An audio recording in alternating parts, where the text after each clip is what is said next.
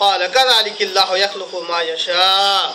جب مریم علیہ السلام نے یہ اعتراض، یہ کیا کہتی ہے، یہ اشکال پیش کیا کہ اللہ مجھے اولاد کیسے ہو سکتی جبکہ مجھے کسی آدمی نے اب تک چھوا تک نہیں ہے، تو فرشتے نے کہا، وہ فرشتے کون ہیں؟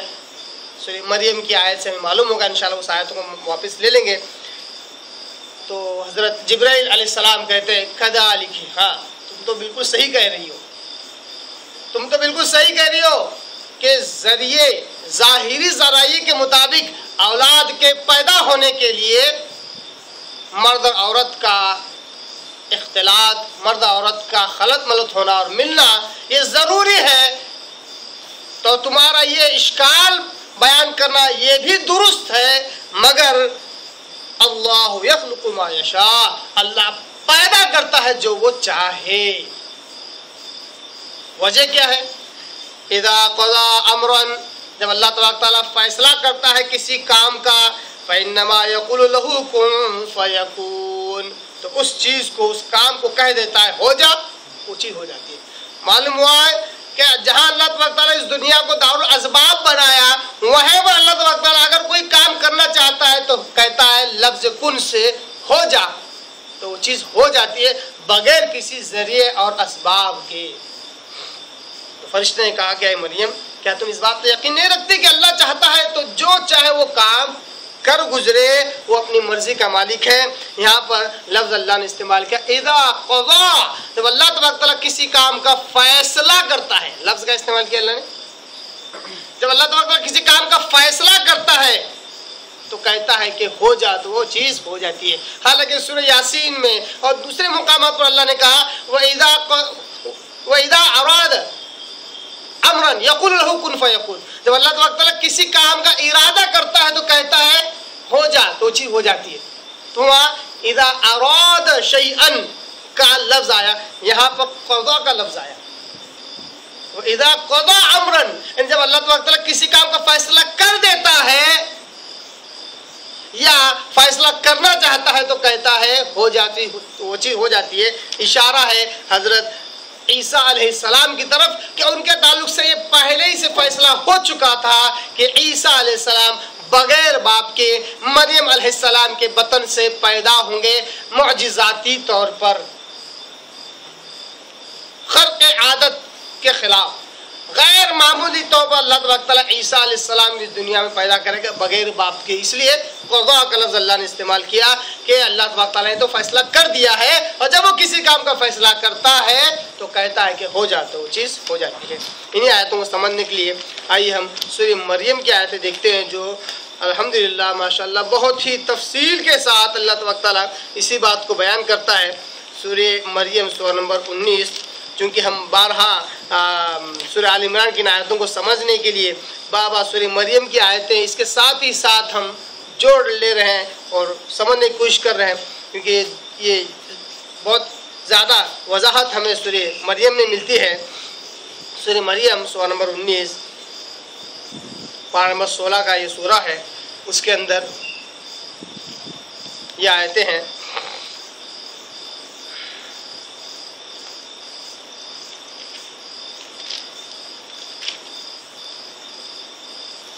سورہ مریم سورہ نمبر 19، قال انما انا رسول ربک لأہب لکی غلاما زکیہ، آیت نمبر 19، سورہ مریم سورہ نمبر 19 آیت نمبر 19. کہ جب فرشتہ آیا اور اس نے کہا کہ مریم ڈرو نہیں، میں تو تمہاری طرف ایک رسول بنا کر بھیجا گیا ہوں، ایک فرشتادہ اور میسنجر بنا کر بھیجا گیا ہوں تمہارے رب کی طرف سے، لأہب لکی غلاما زکیہ، تاکہ میں اس کی طرف سے تمہیں ایک پاک باز لڑکا عطا کروں. آیت نمبر 20 میں اللہ کہتا ہے قالت انا یکون لی غلام ولم یمسسنی بشر، وہی آیت ہے جو سورہ آل عمران میں ہے. مریم علیہ السلام پھر کہتی ہے کہ اے اللہ، اے میرے رب، مجھے لڑکا کیسے ہو سکتا ہے، ولم یمسسنی بشر، جبکہ مجھے اب تک کسی بشر نے چھوا تک نہیں، ولم اکو بغیہ، ایک لفظ یہاں پر سورہ مریم میں بڑھا دیا گیا ہے، ایک لفظ زیادہ ہے جو سورہ آل عمران میں نہیں ہے، ولم اکو بغیہ، اور میں باغیوں میں سے بھی نہیں ہوں. اگر ترجمہ کیا جائے تو کیا ہے؟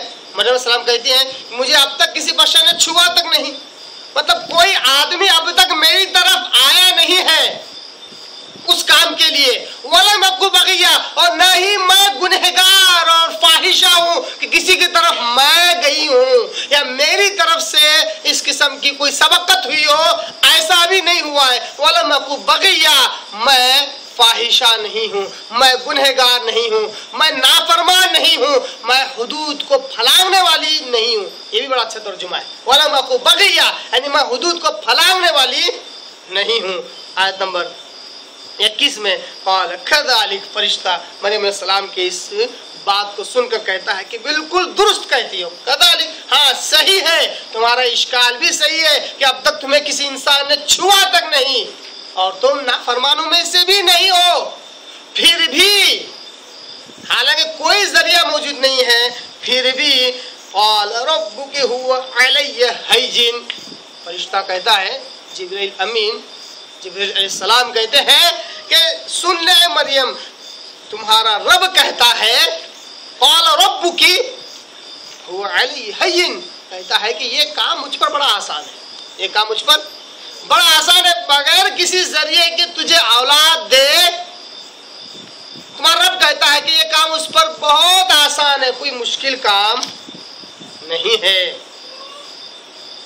وَلِنَجْعَلَهُ آیَةً لِلنَّاسِ، تاکہ اے مریم جو اولاد تجھ سے پیدا ہونے والی ہے، عیسیٰ المسیح عیسیٰ، اللہ تبارک تعالیٰ چاہتا ہے کہ اس کو قیامت تک آنے والے انسانوں کے لیے ایک نشانی بنا دے۔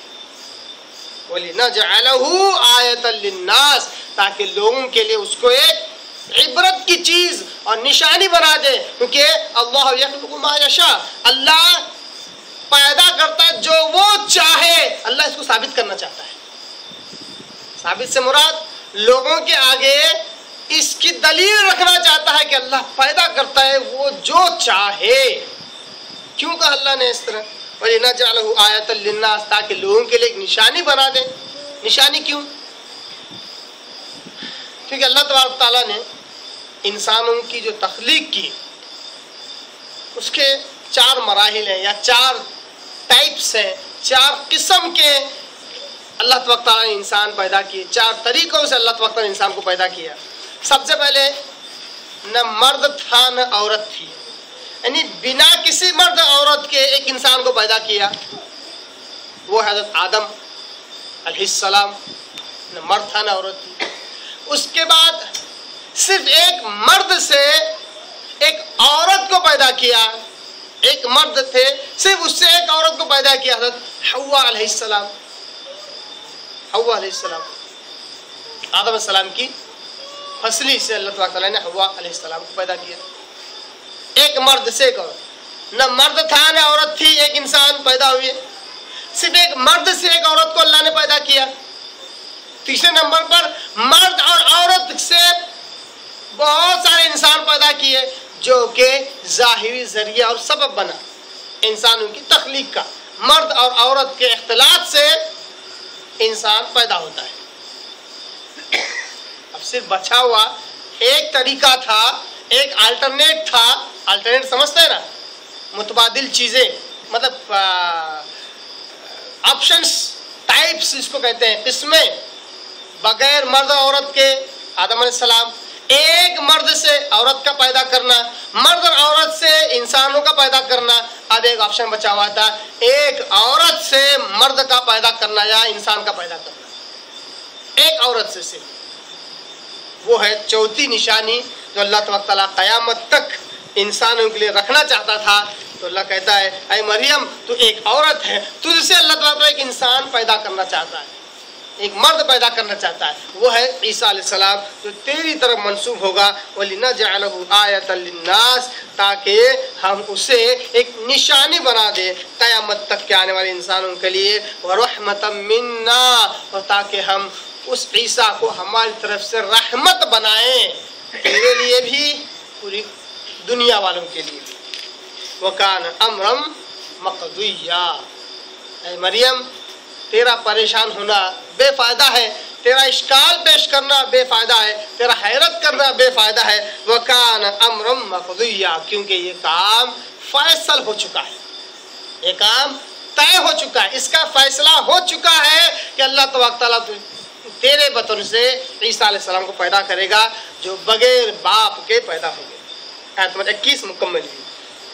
آیت نمبر 22 میں اللہ تبارک تعالیٰ بڑی تفصیل کے ساتھ اور وضاحت کرتا ہے، فَحَمَلَتْهُ فَانْتَبَذَتْ بِهِ مَكَانًا قَصِيًّا۔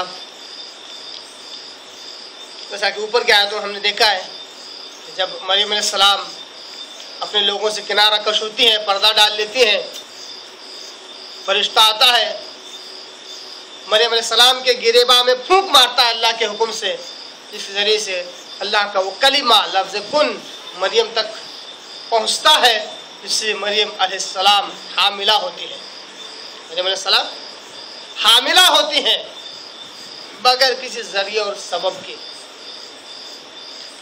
حملت ہو، لہذا مریم علیہ السلام اس کو لیے ہوئے حاملہ ہو جاتی ہیں، اس کو لیے ہوئے فَانْتَبَذَتْ بِهِ مَكَانًا قَصِيًّا، کنارہ کش ہو جاتی ہیں اس کو لیے ہوئے اپنے پیٹ میں ایک دور دراز کے علاقے میں، کیونکہ ظاہر سی بات ہے وہ مریم جو اپنی قوم میں زاہدہ اور عابدہ کے سے موصوف تھی اور مشہور تھی، اور اگر اچانک ان کا پیٹ رہ جاتا ہے، حاملہ ہو جاتی ہیں، تو ظاہر سی بات ہے ہزاروں سوالات کھڑے ہوں گے۔ تو اللہ کہتا ہے فَحَمَلَتْهُ فَانْتَبَذَتْ بِهِ مَكَانًا قَصِيًّا، پھر جب وہ حاملہ ہوئی تو لوگوں سے کنارہ کش ہو کر ایک دور دراز کے مقام پر چلی گئی۔ فَأَجَاءَهَا الْمَخَاضُ إِلَى جِذْعِ النَّخْلَةِ، اس طرح ان کے 9 مہینے گزر جاتے ہیں، جو عام طور پر فطری اعتبار سے ایک عورت کو حمل کا جو وقفہ ہوتا ہے وہ جس سے وہ دوچار ہوتی ہے، اس طرح 9 مہینے حضرت مریم علیہ السلام کے گزرتے ہیں۔ فَأَجَاءَهَا الْمَخَاضُ، پھر کھینچ لاتا ہے انہیں درد زا، حمل درد زا کے وقت جو تکلیف ہوتی ہے، بچہ جنتے وقت جو تکلیف ہوتی ہے ایک ماں کو، ایک عورت کو، اس تکلیف نے، درد زا نے انہیں کھینچ لایا الی جذع النخلہ، ایک کھجور کے درخت کے پاس، ایک سوکھے کھجور کے درخت کے پاس انہیں کھینچ لایا۔ قالت یا لیتنی مت قبل ھذا،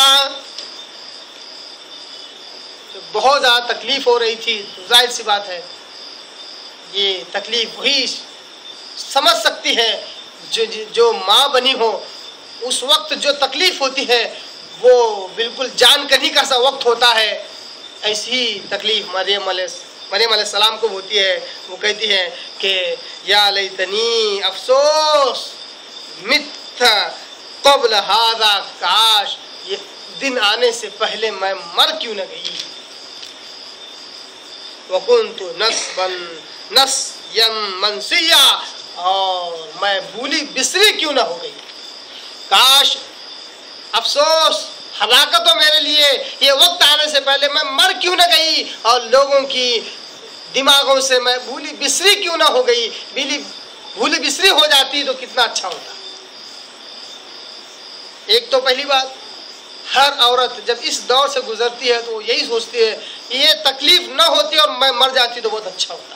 یہ تو مریم علیہ السلام ہے کہ انہیں یہ حمل کی اور درد زا کی تکلیف بھی ہے، اور ساتھ ہی ساتھ اس بات کی تکلیف بھی ہے کہ وہ عورت جو زاہدہ اور عابدہ تھی اس کو اولاد ہو گئی، اور اس کا کیا جواب دیتی؟ تو وہ سوچتی ہے کہ جو میرا تعارف لوگوں کے درمیان ہے عابدہ اور زاہدہ کا، یہ نہ ہوتا اور مجھے لوگ نہ جانتے تو کتنا اچھا ہوتا، میں مر گئی ہوتی اور بھولی بسری ہو جاتی تو کتنا اچھا ہوتا۔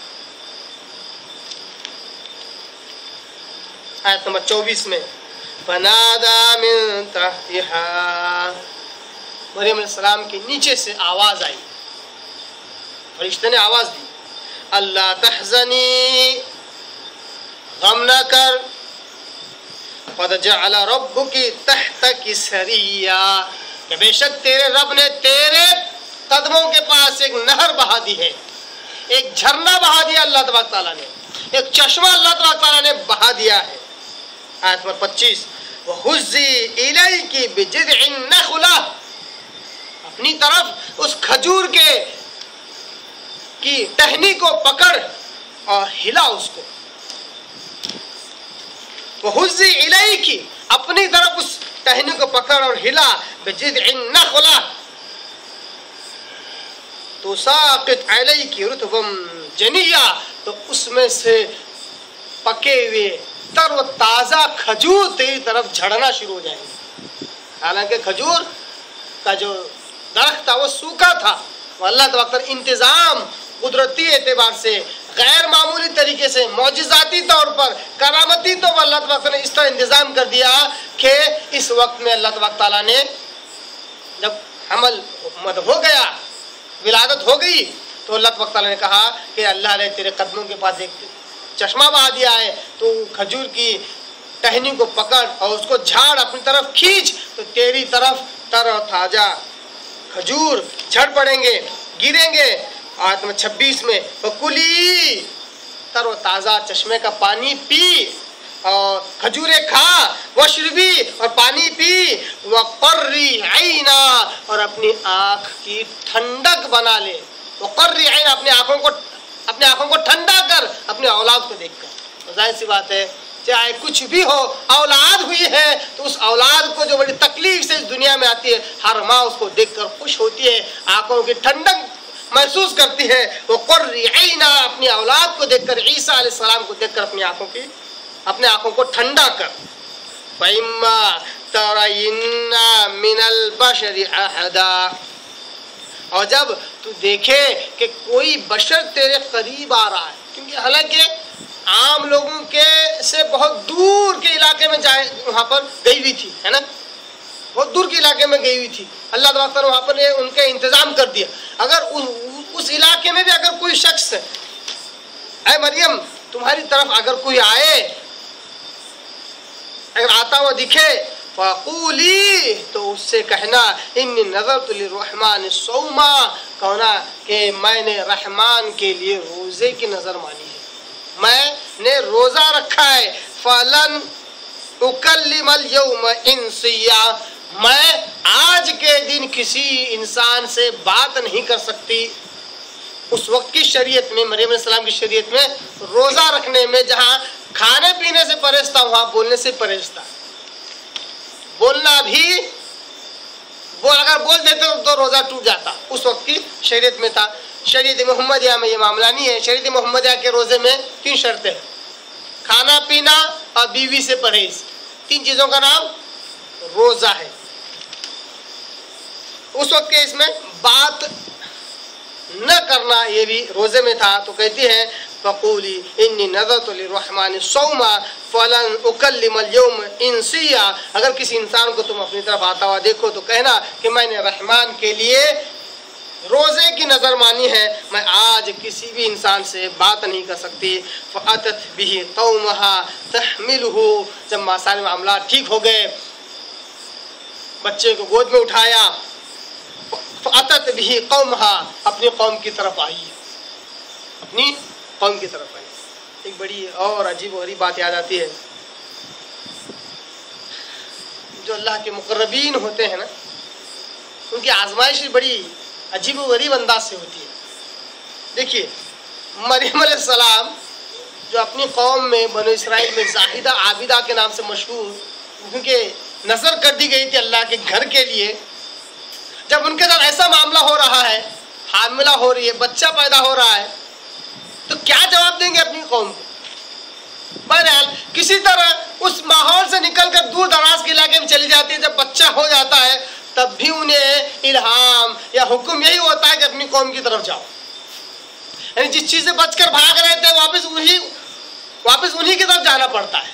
یہی معاملہ بنو اسرائیل کے ایک اور زبردست نبی حضرت موسیٰ علیہ السلام کا بھی ایسا ہی ملتا ہے۔ موسیٰ علیہ السلام مصر میں جا رہے تھے، نوجوان تھے، ایک شخص نے موسیٰ علیہ السلام سے مدد مانگی کہ آؤ دیکھو فرعون کے خاندان کا ایک شخص مجھے مار رہا ہے. موسیٰ علیہ السلام گئے اس کی مدد کے لیے, ایک بکا مارا تو مر گئے, وہ شخص ہی مر گیا.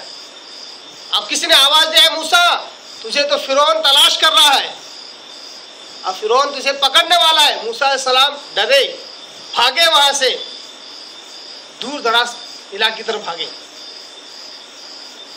جب اس کے بعد جب نبی بنائے گئے تو اللہ کیا حکم دیتا ہے, اے موسیٰ اب تو نبی بنائے گئے, جاؤ فرعون کی طرف اور اسے اللہ کے دین کی دعوت دو اور کہو کہ تکبر چھوڑ دے اور اللہ کو اپنا رب مان اور بنو اسرائیل کو آزاد کر. دیکھیے جس سے بچ کر بھاگے تھے واپس جیسے نہیں بنائے گئے واپس پھر انہی کی طرف بھیجا جا رہا ہے. یہی معاملہ مریم علیہ السلام کا بھی ہے کہ دور دراز کے علاقے میں چلی گئی, جب اولاد ہو گئی تو کیا ہوا, اولاد کو لے کر آتت بھی قومہا تحملہ, اپنے بچے کو اٹھائے اپنی قوم کے پاس آئی. قالو یا مریم لقد جئت شیئا فریا, لوگوں نے جیسی مریم علیہ السلام کو دیکھا کہ ان کی گود میں ایک بچہ ہے تو لوگوں نے کہا اے مریم بے شک تو یہ کیا چیز لے کر آئی, کیسی بری چیز لے کر آئی. لقد جئت شیئا فریا یا اخت ہارون, اے ہارون کی بہن, ما کان ابوک امرأ سوء وما کانت امک بغیہ, کہ اے ہارون کی بہن کے تعلق سے بہت ساری تفصیلات ہیں. بہرحال اشارہ کیا گیا کہ ہارون علیہ السلام کی طرف جو موسیٰ علیہ السلام کے بھائی تھے یا ان کے کوئی خاندانی تھے, کوئی دادا پردادا وغیرہ, تو اس وقت بھی بہن ہی کا لفظ استعمال کرتے ہیں عرب لوگ. تو کہا کہ اے ہارون کی بہن, ما کان ابوک امرأ سوء, تیرا باپ تو کبھی ایسا برا نہیں تھا, ایسی برائی میں اور فوج میں مبتلا ہو. وکانت امک بغیہ, نہیں تیری ماں بغاوت کرنے والی گنہگار تھی, نہ ہی برائی میں مبتلا رہنے والی تھی, دونوں نہیں تھے. پھر یہ تو نے کیا کر دیا؟ اشارت الیہ, مریم علیہ السلام نے اشارہ کیا اپنے بچے کی طرف. اشارت الیہ, اپنے بچے کی طرف اشارہ کیا. جواب خود نہیں دے سکتی تھی کیونکہ جواب ان کے پاس کوئی تھا ہی نہیں کہ کیا جواب دیتی. قالوا کیف نکلم من کان فی المہد صبیا, کہا لوگوں نے کہ ہم کیسے کلام کریں گے اس بچے سے جو گہوارے میں ہے, جو گود میں ہے, گود کے بچے سے ہم کیسے کلام کریں گے اور وہ ہم سے کیسے کلام کرے گا. آیت نمبر 29. اس کے بعد جیسے ہی مریم علیہ السلام نے عیسیٰ علیہ السلام کی طرف اشارہ کیا اور لوگوں نے کہا کہ بچہ کیسے کلام کرے گا, قال انی عبد اللہ, فوراً عیسیٰ علیہ السلام جو ماں کی گود میں تھے کہا انی عبد اللہ, لوگوں سن لو بے شک میں ہوں اللہ کا بندہ. سب سے پہلا لفظ کیا نکلا عیسیٰ علیہ السلام کے زبانی؟ انی عیسیٰ بھی تو نکل سکتا تھا, میں ہوں عیسیٰ, نہیں نکلا انی عبداللہ. قیامت تک کے عیسائیوں کے عقیدے کا رد کر دیا, کہا کہ میں خدا نہیں ہوں, نہ خدا کا بیٹا ہوں, نہ منہ بولا نہ پالا ہوا, میں ہوں انی عبداللہ, میں ہوں اللہ کا بندہ. نبی صلی اللہ علیہ وسلم بھی کیا کہتے ہیں کہ لوگوں, بڑی پیاری حدیث ہے, دل کو چھونے والی, صحیح بخاری صحیح مسلم حدیث. آپ سب کہتے ہیں لوگوں تم میرے تعلق سے اس طرح غلو نہ کرنا جس طرح یہود و نصارہ نے اپنے انبیاء کے تعلق سے غلو کیا ہے. میری شان بڑھانا گھٹانا نہیں, بلکہ مجھے صرف یہ کہو کہ میں اللہ کا بندہ ہوں. کیا کہنا؟ یہاں تک آپ نے کہا, بڑی زبردست حدیث مجھے یاد آتی ہے, انشاءاللہ ان آیتوں پہ اگلا درس تو رہے گا ہی. توحید کی بات آئی ہے, عقیدے کی بات ہے, اس لیے اس کو میں بیان کر رہا ہوں. نبی صلی اللہ علیہ وسلم کے آخری ایام ہیں, بیمار, بہت زیادہ بیمار رہ رہے ہیں, چادر اوڑے ہوئے, بہت زیادہ بخار ہے, چکر آ رہے ہیں. آپ صلی اللہ علیہ وسلم بے ہوش بھی ہو رہے ہیں. آپ صلی اللہ علیہ وسلم کو پانی چھیپ چھیپ کر ہوش میں لایا جا رہا ہے. جب بھی ہوش میں آتے اپنے چہرے سے وہ چادر نکالتے تو زبان سے کیا نکلتا؟ یہ نکلتا کہ